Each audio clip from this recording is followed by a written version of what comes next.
going to try to splice two videos together from two different angles and talk about shit as it happens on both. First, I'm going to try this different as well too. I'm going to let it play through one time, just kind of talking about it, then we'll go into the breakdown bits. So yeah, let's just let this play. So we see LionHearts make a deeper charge this time. They come out and it looked like it started out good, but they didn't quite get the support. You see a little bit going on in the middle, a little chaos.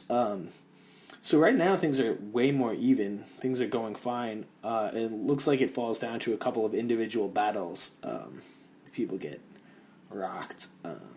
Hard to really break down what happened as it goes so fast, but really the center line comes out.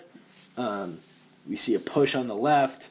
It kind of gets stuffed. It kind of gets through. The push doesn't push as hard as it needs to, and then it breaks down into a couple of smaller battles. So let's show you a little bit about how that happens. So we're going to see Sean push, get stopped on Cat, and then push again. And I think that's Ethan and Jake there. They're going to come in. Ethan's going to get stuffed on the rail. Jake is going to hang out in this middle area. And we're going to see support from the center come to about here and then kind of fall off. So that's that push on the far side. So let's see that in action. Boom. There Sean goes, coming through. He gets stuffed for half a second, and then he's through.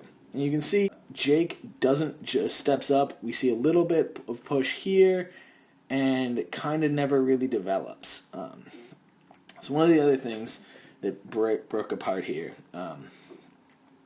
So Jake doesn't follow Sean through, and that's because if we look at the other side, you'll see there's not enough space for him to push through, and that could be the correct play, or following up might be enough to help Sean squeak by without getting followed, because Sean gets picked up and goes down. We'll get to that later. So I'm not sure if that's the right play or not.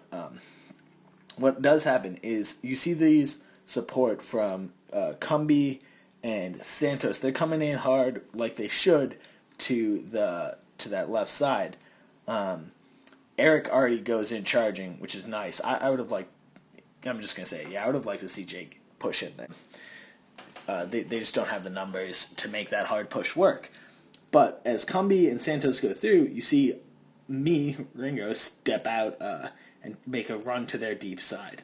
Now, this is a thing I've been saying consistently. The way to beat a flanker charge is to make a counter flanker charge. Instead of trying to follow them, you punch yourself or someone else into their backfield and hope that you clean up more and quicker than they do. And so that's basically what happens here. As you can see, I run in through, and we have 1, 2, 3 USA Knights looking to pick me up. That's one guy dragging 3 guys out of the fight. Admittedly, my line is not engaged here, so those 3 aren't that bad, though you can see they're not engaged as well. So it's hard to see if the numbers actually played out to the advantage of the Demon-executioners over in this area on the far side of the field, but I have a feeling they did. Even if they didn't, it's just not a great play to have 3 guys chasing 1. Now, you will note, all 3 of them realize that and go find better opportunities. We see Cumby come in, try to pick up this guy. Santos comes and supports Jake, and Brandon comes back to his side where he belongs, trying to look and take something out. However, little me is left all by myself then. So one person does actually need to pick up that flanker. You can't just leave him in the backfield. Otherwise, this happens. 1, 2, dropped. Charge drops 2 of their fighters. Well, that's kind of a game changer right there. Now, let's talk about some good things that happen, though. So we see Brandon come back in over here. I'd like to see him have come back in a little harder and faster into this line. But because the push on the left, on the far side, was not met by a counter push to the right, or to the Desert Demon's left as well, it leaves this room open for the right side to figure something out. And as I believe this is Snooze right here, tries to engage Cumby down there. He leaves his back, as does that fight. I think that might be Jesse. Both of them leave their back open, and as you see, as I'm taking people out on the far side, Mikey, boom, big hit by him, drops that fighter. And what's also nice we see in here is Cumby's all tied up, but it takes a big hit from Jay there. Oh, I didn't even notice that the first time I watched. Woo! But then is fighting to get free, to get back to his line, so that he can start working. And that's the thing we don't see enough of. After you make your penetrating run, coming back and lining up and getting with your unit again. It's really important that we see more of that. So yeah, we see Cumby come back, and then now we finally see Brandon start to put some work in with the pole on this far side. Boom, there's a couple shots.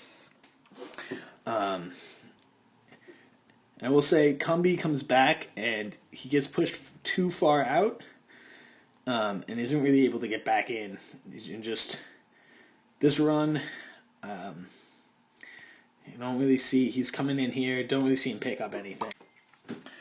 Would have liked to see him come in here and work with Brandon. The great thing about getting axes working together is the axes working together. It's hard to block two shots coming, and people can usually take one or two and go, yeah, I'm fine. But once you start getting 4, 5, 6 shots in a row, your body starts to shut down. So it would have been nice to see Cumby come out there. Tyler starts to try and bring them in. And this is an interesting play. I like the idea. So Jay comes in here, and he's trying to destroy this guy. And Brandon comes and sticks his pole up to block the shot. Now, on the one hand, great. Brandon's saving Tyler from possibly getting knocked out. But on the other hand, it means, A, he didn't pay attention. So this, as Tyler throws this guy, he actually takes out Brandon, and that's another thing Tyler needs to be aware of. If he just swung at Jay, it might have had the same effect as trying to block the shot. Or he could have swung it at the hands and tried to break the haft. It's nice. It's a nice high-level move to try for it, but the idea is good. Be there to block. I just don't know if that was the perfect time for it. But using your long pole to intercept other poles, great, do that all day. Anyway, now it's cleanup mode. There's really not much going on here. So we'll try and switch to the other angle and see what happens. Gotcha. All right, here we go with the second angle. So we're going to see what we talked about before. The left is going to push through. We see Sean coming through, and you see the get stuffed right about here. They don't really get in too deep. And then the Demons push back, and there's a couple of losses early on, and that kind of is what seals the deal at this point. It's already a numbers game, and really it was kind of that push from the left, not getting deep enough, not working hard enough to set something up, and a couple in the middle going down early. And once you lose that many numbers, they had 3 down within the first couple seconds. Hard to come back. So we're going to go over a little bit about what happened, and hopefully we can provide a little bit of extra analysis from the second side. So here we see, what do they call it? An echelon. You can see we're actually in this nice spread out, in weapon support range echelon. However, on the left side, it could almost be an echelon, but it's kind of in reverse. See, Sean's out front, followed by, it looks like Ethan, and then Gary on the rail. It's just clumped together in the middle. This actually, I feel like, could work fine if Sean gets support, but as we can see, Sean at this point is way out in front, and this is where I would have liked to see Jake come and follow. We see Eric do it. Here he comes, but from the other angle, we saw Jake didn't push. So we're going to talk about Sean's run in here, where, as you can see, at this point, he's kind of pushing over, and Mike Lewich here is able to grab the axe, step with him, and just sort of direct his momentum forward. And that hip bump right there throws him off balance. And then to seal the deal, there's a polearm shot from Jay. And that's just some high-level games play on both of their both parts in the back. Some nice teamwork. There's really no chance to survive that when he comes in. And you can see right about here, there it is. You see Mike pick him up. You see the head turn? That right there is him picking up the run in. High-level runner right here is going to realize that he's caught and make an adjustment and either cut in front or come behind. Not picking up that you've been seen is pretty easy to do. I've done it, Jake's done it, most guys do it. But that's kind of what screws this run through the backfield that should have been a great run. See, at this point, Mike's already facing him. You really need to abandon ship and change. But he goes in for the check and just almost survives it, but it's just too much. And that's one of the nice things about keeping a couple guys in this backfield right here, that if someone pokes through, they can take them out so they don't come in back and destroy the end of the line. The other reason this doesn't really work is right here. We see Gary sneaks through and then turns around and comes right back. Gary's a center. Usually his job is to pull aggro. Here, it would have probably been better, instead of turning around and trying to engage this fighter in the scrum, where you can't really pull someone down, if he'd gone in and tried to catch the back of Mike or Cat here. If he'd followed Sean up, he might have had a good opportunity. Might have even forced Mike to not go for that throw and kept Sean up, or kept Jay from being involved. Point being, if that push has come through, they might score. When you come back into a scrum, you're really not going to pull anyone down. The force of bodies just kind of forces everyone to stand up. You can't really pull. All you can do is put pressure on them. And it sucks being stuck in a scrum, but it doesn't cause people to go down. It's a great place to take opportunities. If you have a pole arm or an axe, you can just start throwing in some damaging shots. But that's not what Gary has here. So I would have liked to see Gary push through. It's not traditionally what you'd see from a center. But anyone who watched Andrew, the way he played as a center on the first Swords, he was very mobile. He went through claimed space and made people work off of him. And so a mobile center is actually, that's how Bam Bam plays too. So it's definitely a usable tactic. I would have liked to have seen that here. And so here you can see this is sort of where the battle turns. The demons start to push back, and there's not enough pressure coming on that left flank motion to do anything. Two of the LionHearts go down, and it's going to be it at this point. They're 3 down, and the only demon who looks like he goes down is this check from Mikey, but great work by, it looks like Snooze, to run out here. So he's down, and because Mikey is unable to stay on him and keep the pressure on, he's able to run out, catch his feet under him, and stand back up. And so that's a lesson in finishing. Once you put the hit on someone, if you can keep running with them, take another step or two and just push down on their back, and then you'll make sure you finish it off. Because as you'll see, boom, he runs out, and he's actually going to get a takedown later on. At this point, the numbers game comes through. We can talk about Mikey's choice here to run in. So Mikey's free and could come in here to help out, cut across to help out, or cut down here to help out his guys. But instead he chooses to try to neutralize Jay.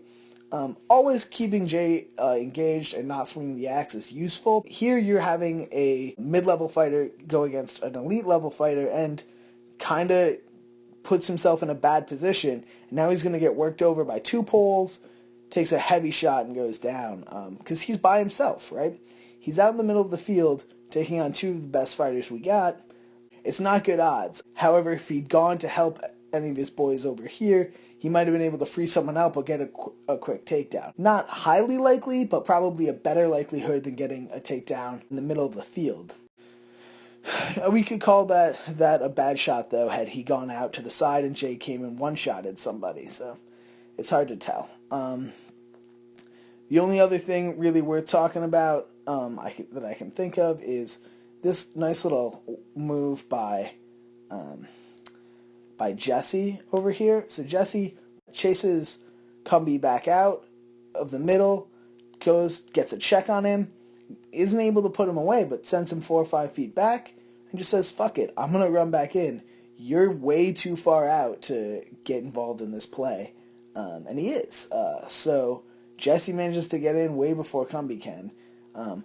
And again, if he'd gone in to help any of his boys instead of following Jesse here, then we might have seen him put someone down. He could have put a 2-on-1 here with him and Eric on me. He could have started working with Brandon on the axe over there. He could have kept Danner from involved with Gary over here. Instead, he goes into the middle, and there's Snooze going and yanking him off and pulling him down. Like I said, at this point, it's just a numbers game. Some super ugly axe work from myself here. Please, if you swing an axe, don't do this. There's no hip engagement. There's no back engagement. I'm swinging vertical to spine, which is illegal, so don't do that either. My hands are not together. Ugh, that's gross. Please don't swing like that. If you do, just stop using an axe. Anyway, so yeah, basically what this came down to, the kind of conclusion that we can come to with this is that initial push wasn't hard enough. It wasn't a bad idea. It was only one person managed to get through, and then he actually ended up in a 2-on-1 in the backfield and wasn't able to make anything happen. However, if he'd had support from Jake, if he'd had support, more support from either of those three guys who came to engage me when I pushed into their backfields, we might have seen the right flank of the Demons collapse, and they could have actually maybe got some work done in the backfield from the chaos. Basically, the point is, if you're gonna commit to a push, commit to the push. Don't half-ass it.